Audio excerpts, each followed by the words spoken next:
Madame, Monsieur, bonjour, ravi de vous retrouver. Bonne nouvelle pour entamer ce journal. Les exportations de l'Algérie en hausse au premier semestre 2022 de 48,3% par rapport à la même période de 2021. Elles ont atteint 25 milliards 922 millions de dollars. Nous continuons.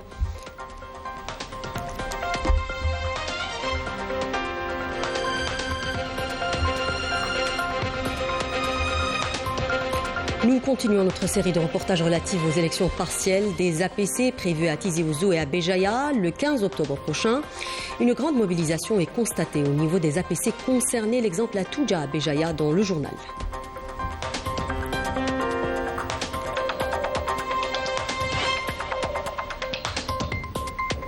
Grogne social au Maroc, les manifestations se poursuivent pour dénoncer la précarité et le silence du Makhzen.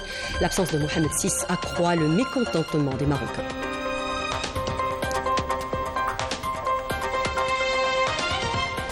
Nous parlerons des risques liés à la saison estivale. Les intoxications alimentaires en font partie. Retour sur quelques règles d'hygiène qui peuvent nous sauver la vie. Reportage dans cette édition. Madame, Monsieur, bonjour. Nous commençons avec cette bonne nouvelle. Les exportations de l'Algérie en hausse au premier semestre 2022 de 48,3% par rapport à la même période de 2021. Elles ont atteint 25 milliards 922 millions de dollars.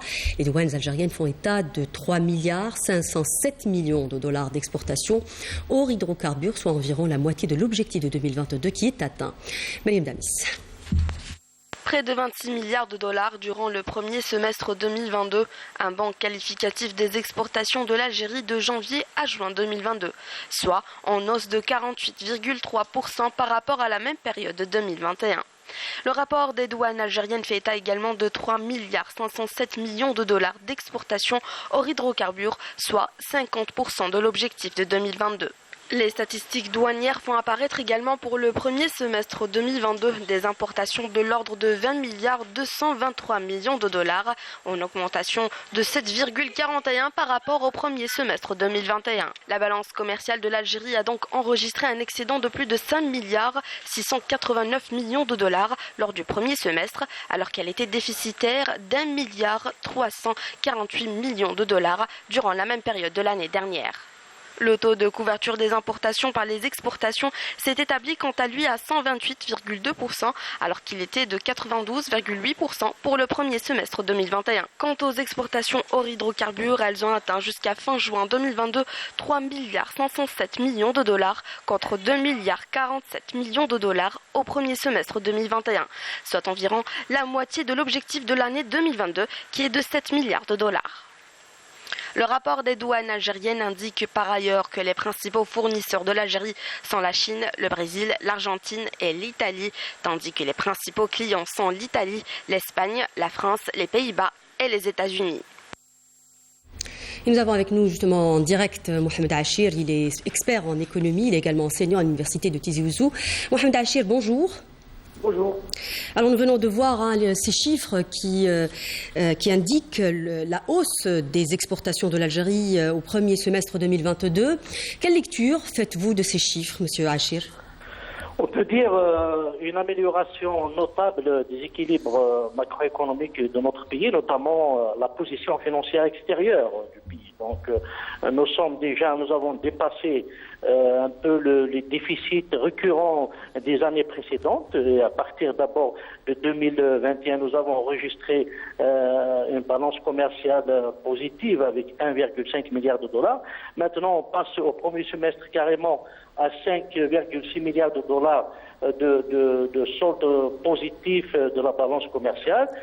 Cela montre un certain retour aux équilibres macro-financiers, notamment les positions financières extérieures, à l'amélioration des réserves de change. Donc on pourrait dire d'abord à partir de la tendance de ces chiffres que la fin 2022 pourrait enregistrer le premier retour à la balance, à l'équilibre de la balance des paiements carrément, c'est-à-dire en incluant même les opérations en capital et des services.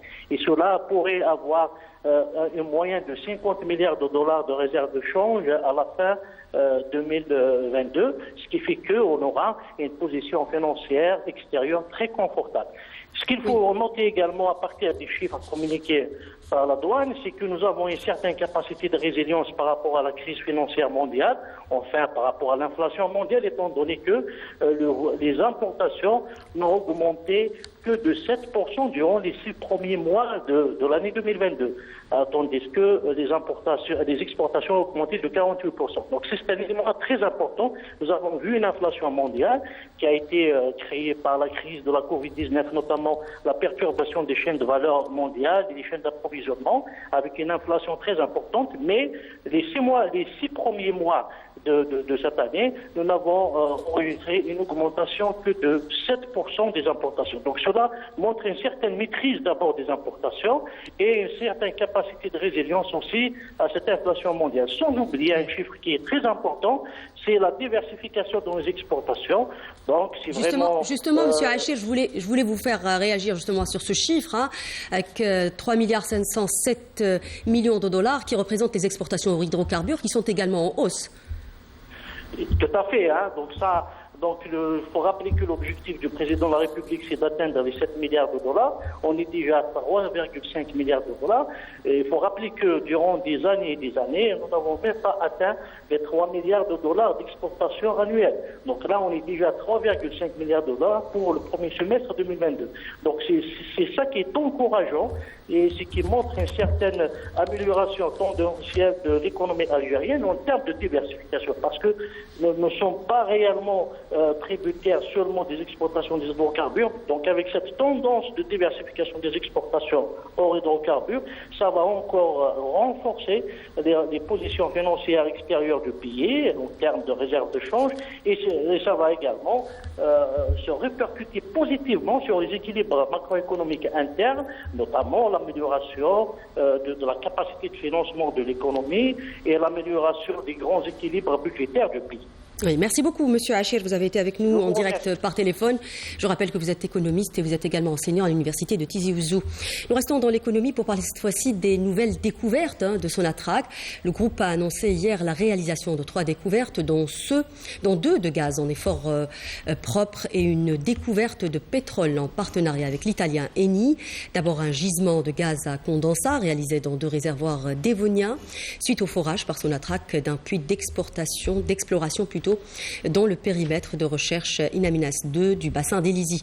La deuxième découverte a été réalisée par Sonatrach et son partenaire Eni suite au forage au puits d'exploration Rourde Oula Djem'a dans le périmètre de recherche Sif Fatima 2 situé dans la région nord du bassin de Berkine. Dans le même sillage, un 3e résultat positif a été enregistré par Sonatrach lors du forage d'un puits de délinéation Tamzaya 3 sur le périmètre de recherche territe du bassin de Béchar. Nous l'annoncions en titre, nous continuons dans ce journal notre série de reportages relatifs aux élections partielles des APC prévues à Tizi et à Béjaïa le 15 octobre prochain. Une grande mobilisation est constatée au niveau des APC concernés. L'exemple à Toudja, à Béjaïa, où les citoyens font part de leurs attentes. Pour eux, ces échéances sont l'occasion de bien choisir leurs élus. Malek Darrahmoun, Malika Blal. Pour les habitants de Toudja, dans la wilaya de Béjaïa, la date du 15 octobre 2022 sera une occasion de redynamiser la région en matière de développement local, mais aussi de prendre en charge les préoccupations des citoyens. Les élections,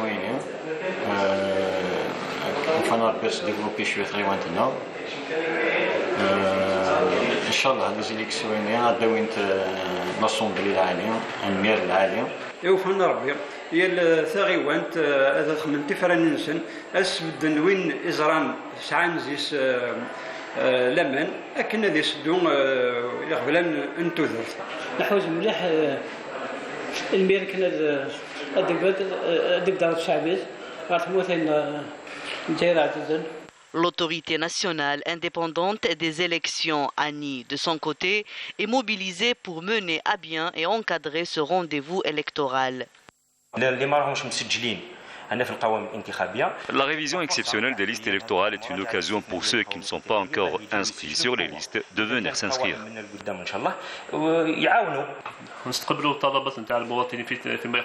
Nous recevons les demandes des citoyens pour leur inscription ou pour leur radiation des listes électorales. Jusqu'à aujourd'hui, nous avons 4 demandes d'inscription et 17 demandes de radiation. L'opération d'affichage a été achevée dans tous les villages et au niveau de Toudja Centre. Nous travaillons chaque jour pour essayer d'orienter et d'expliquer les procédures et les démarches à suivre durant ces élections communales partielles.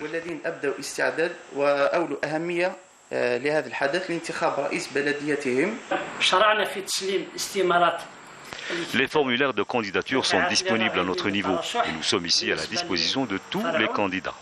Toudja fait partie des 4 communes concernées par ces élections communales partielles dans la wilaya de Béjaïa et qui nécessitent une prise en charge particulière pour rattraper le retard enregistré en termes de développement et de prise en charge des besoins urgents et vitaux de la population.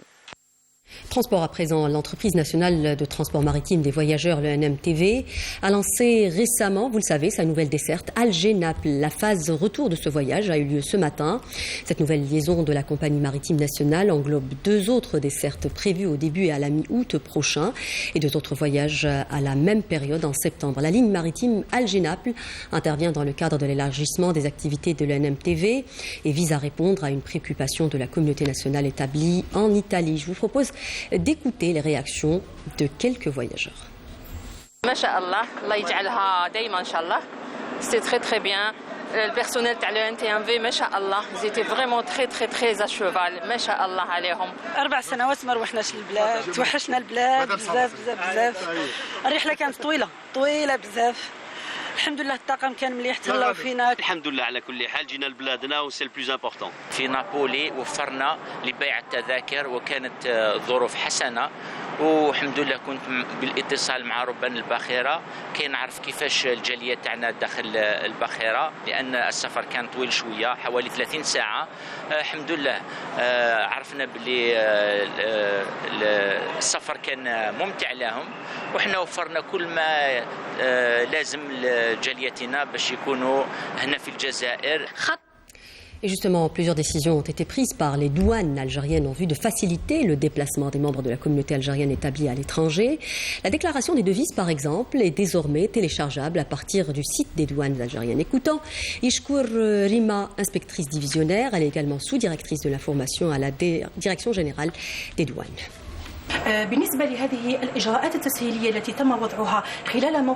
Parmi les mesures de facilitation prises en prévision de la saison estivale 2022, on citera en premier lieu la priorité donnée aux familles pour le traitement douanier ainsi qu'aux personnes âgées et aux besoins spécifiques. L'établissement du titre de passage en douane se fera à bord des cars ferry par la brigade navigante. En ce qui concerne les facilitations accordées au niveau des postes frontaliers algéro-tunisiens, on citera la mise en service de l'ETPD, un service électronique proposé via le portail des douanes algériennes www.douane.gov.dz et qui permet aux voyageurs de faire toutes les démarches sur Internet. Il y a également la possibilité de faire la déclaration de devises, toujours sur le site des douanes algériennes. La déclaration de devises Et direction Djelfa à présent pour parler de cette nouvelle gare ferroviaire qui fait partie d'une ligne reliant le nord au sud du pays. Le projet sera bientôt achevé. La wilaya a également bénéficié de 4 autres stations de transport de voyageurs et marchandises, ce qui réglera définitivement le problème de transport dans la région. C'est ce que nous dit Walid Yousfi. À Djelfa, dans la nouvelle gare ferroviaire destinée au transport de passagers et de marchandises. Cette infrastructure, qui entrera bientôt en exploitation au vu du taux d'avancement des travaux estimé à 98%, fait partie du grand projet de la ligne ferroviaire reliant le nord et le sud du pays sur une distance de 2000 km.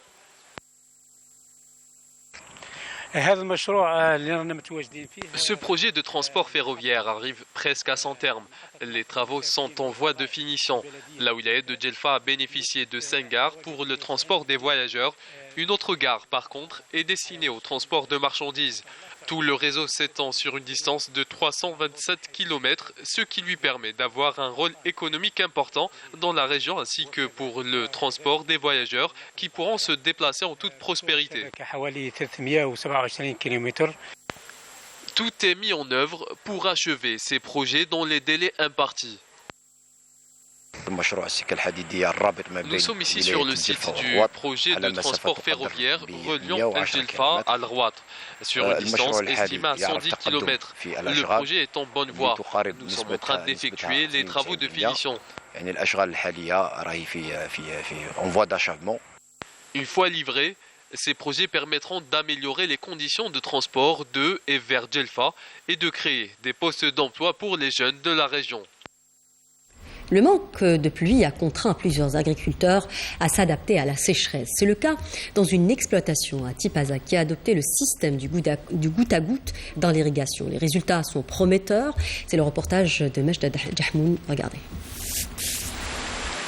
Située dans la commune de Sidi Rachid, cette exploitation agricole d'une superficie de 30 hectares a adopté la technique de l'irrigation du goutte à goutte. Une technique qui permet d'économiser l'eau, surtout que le pays connaît un stress hydrique qui dure. Pourtant, les résultats sont satisfaisants et au-delà des espérances.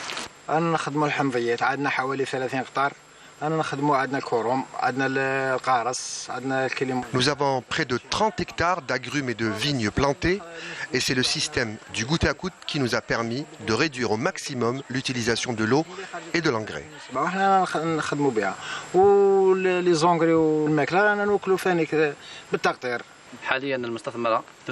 Notre exploitation agricole produit environ 350 à 400 quintaux à l'hectare d'agrumes et pour le raisin, 550 à 600 quintaux à l'hectare.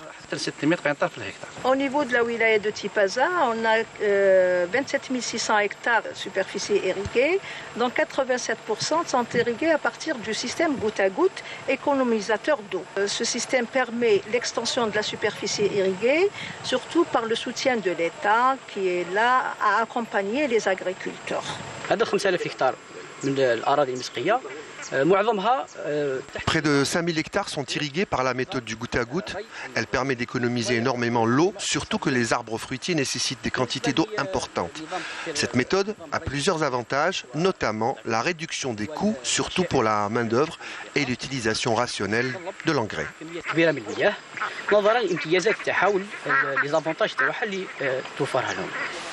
Une satisfaction qui sera complétée avec l'arrivée prochaine de l'électricité agricole au niveau de cette ferme modèle qui peut servir d'exemple à d'autres agriculteurs, à l'image de Mohamed, un agriculteur ambitieux qu'on a rencontré.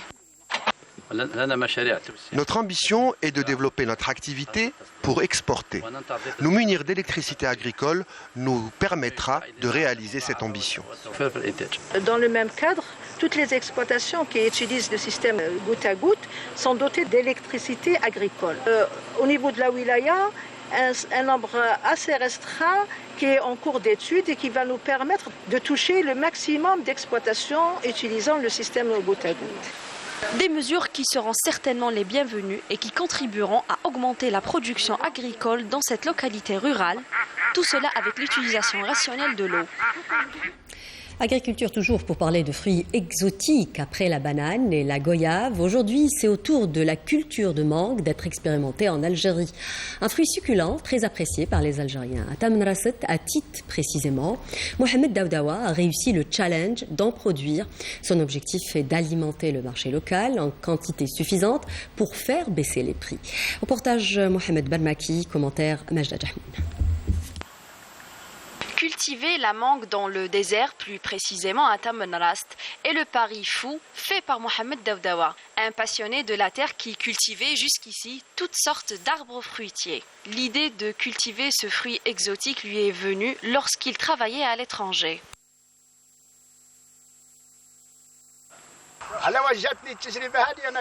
J'ai eu l'idée de cultiver la mangue lorsque je travaillais en Turquie, où ce fruit était importé d'Afrique. Je me suis donc dit, pourquoi ne pas tenter l'expérience ici? Il se peut que ça réussisse, d'autant que la mangue est cédée entre 800 et 900 dinars et qu'elle est rare.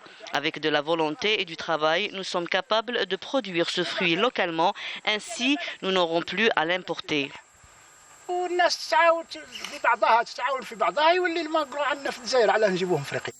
En dépit des problèmes qu'il a rencontrés pour mener à bien son expérience, Ami Mohamed n'a jamais baissé les bras. Bien au contraire, il continue d'œuvrer avec l'aide de son fils à développer son exploitation agricole. Nous voulons élargir notre activité. Nous avons ramené des pivots d'El-Oued. Nous en avons 3. Nous voulions procéder à leur installation, mais il se trouve que l'eau est insuffisante.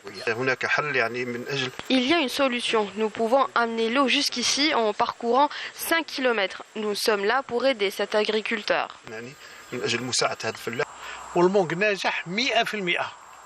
La culture de la mangue est un franc succès, ce qui nous a amené à mettre en place un projet intitulé le Jardin d'Afrique, qui s'étend sur une superficie de 100 hectares. Des essais y seront effectués afin de cultiver toutes sortes de fruits exotiques.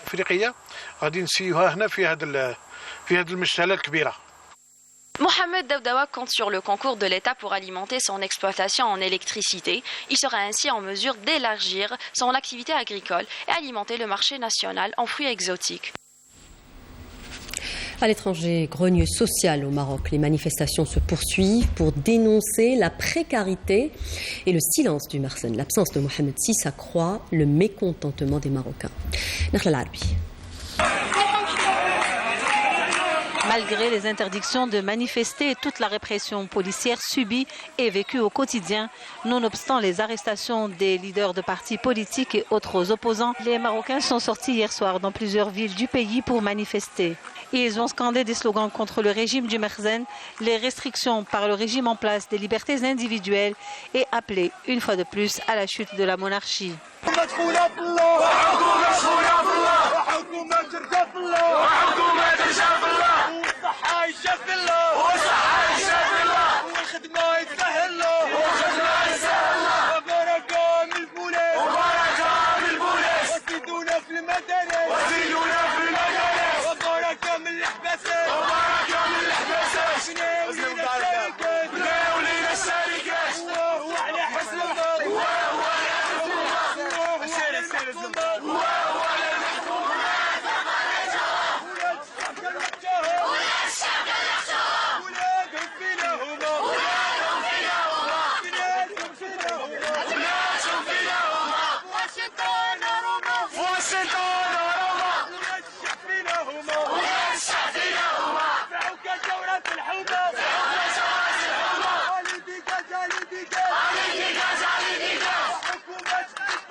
De la crise sociale, la sécheresse historique que connaît le pays, ajoutée à cela l'absence de la vie publique de Mohamed VI, ont fini d'exaspérer le peuple qui considère la rue comme son ultime exutoire, sachant que le Marsen se sait incapable aujourd'hui d'offrir des solutions satisfaisantes.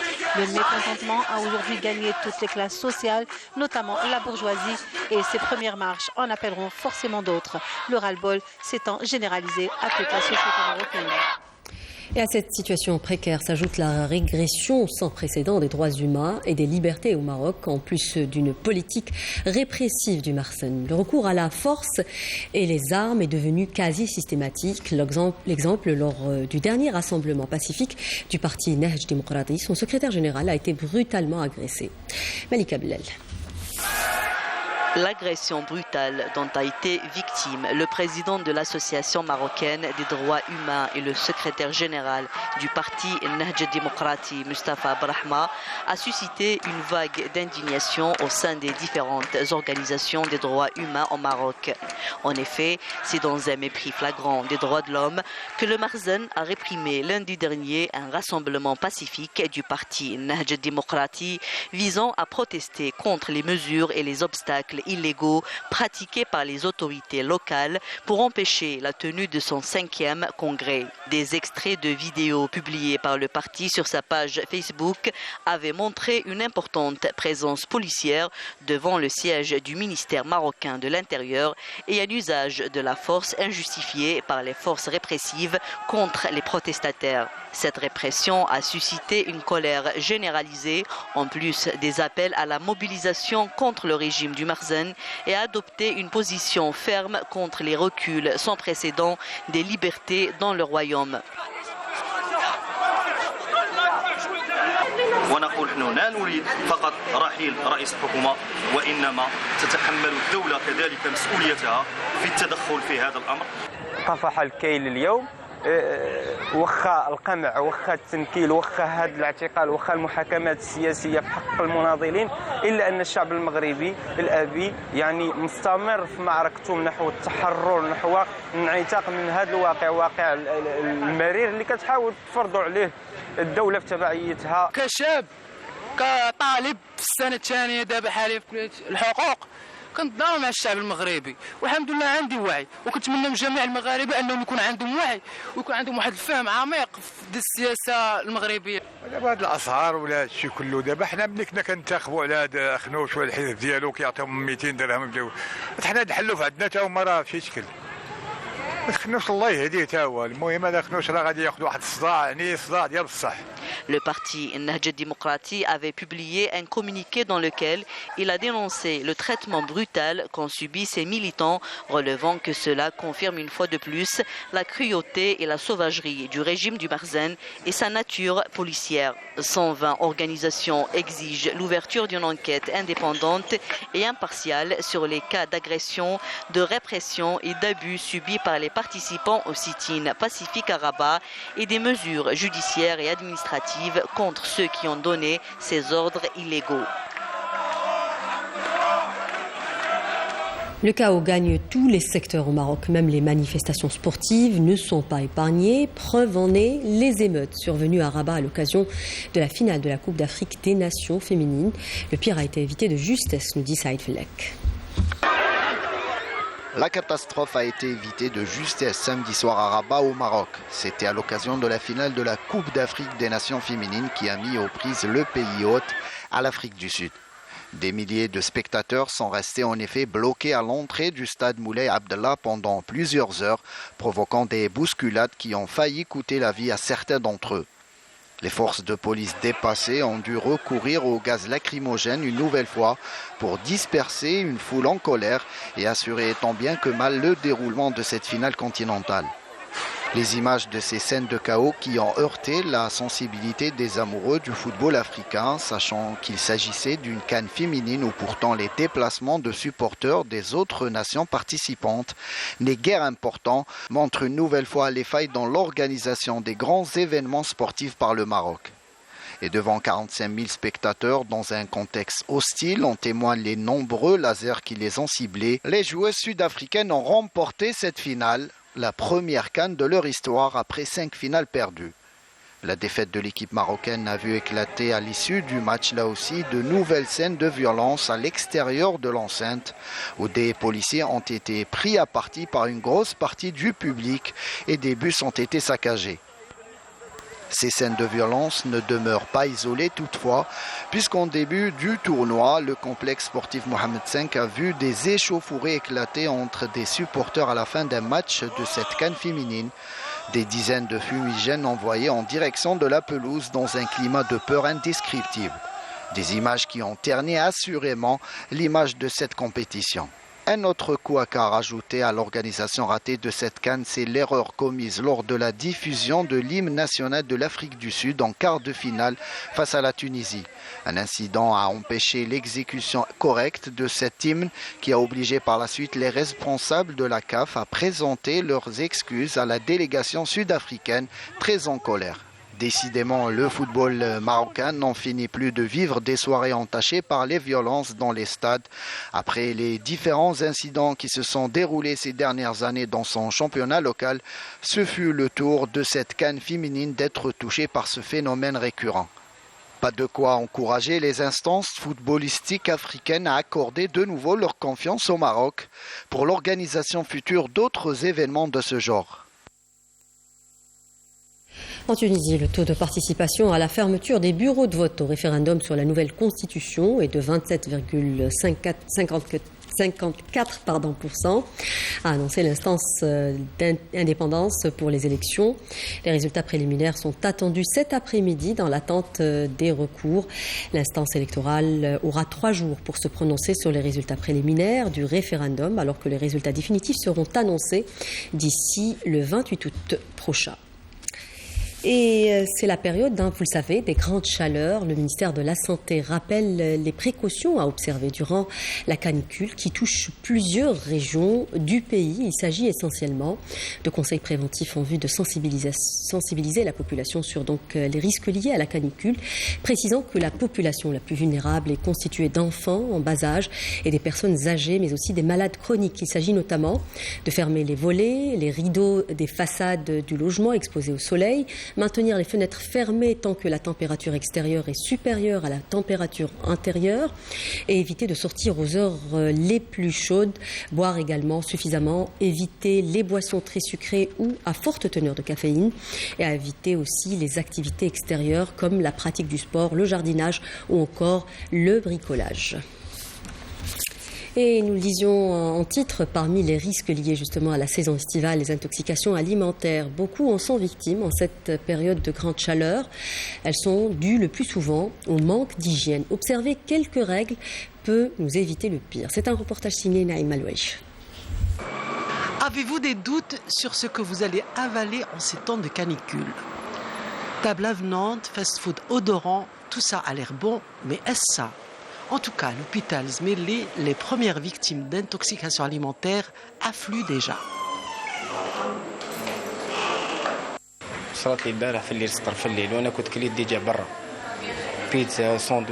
J'ai mangé dehors hier soir une pizza et un sandwich et 1 heure après, je me suis senti très mal. J'ai eu des coliques et un peu de fièvre.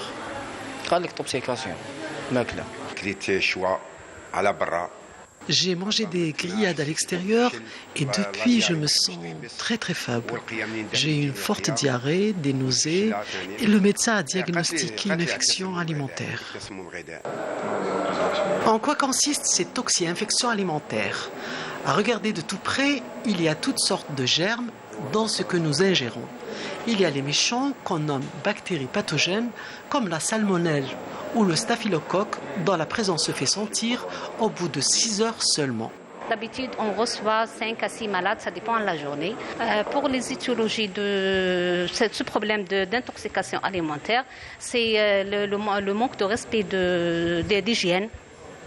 C'est l'utilisation d'eau qui est non traitée. C'est la prise de fast-food à l'extérieur de la maison. C'est le manque de lavage des aliments, des légumes, des fruits. Il faut les laver régulièrement. En cas de symptômes, si le patient présente des symptômes de type diarrhée ou fièvre ou autre, donc surtout avec une notion c'est-à-dire même il y a d'autres personnes de son entourage qui présentent les mêmes symptômes, il faut se présenter au niveau de son médecin traitant. Il faut surtout éviter une autoprescription, puisque l'étiologie de l'intoxication peut se défaire, être virale, comme qu'elle peut être bactérienne, et la conduite vis-à-vis c'est-à-dire l'agent causal, elle diffère aussi. Donc une autoprescription, au contraire, elle peut aggraver son état, et du coup il faut surtout consulter. La bactérie responsable des intoxications se reproduit toutes les 20 minutes, d'où l'importance de bloquer ces germes avant qu'ils ne se multiplient. La cuisson et surtout l'hygiène du corps, des vêtements, des ustensiles, de l'environnement est un moyen sûr de se débarrasser de la plupart des bactéries pathogènes. Alors, à vos savons. Et justement, avec ces conseils que j'espère vous seront utiles, nous arrivons à la fin de ce journal. Merci de nous prêter attention. Tout de suite, la météo d'Emel Larubi. Excellente suite des programmes sur Canal Algérie. À très bientôt. Au revoir.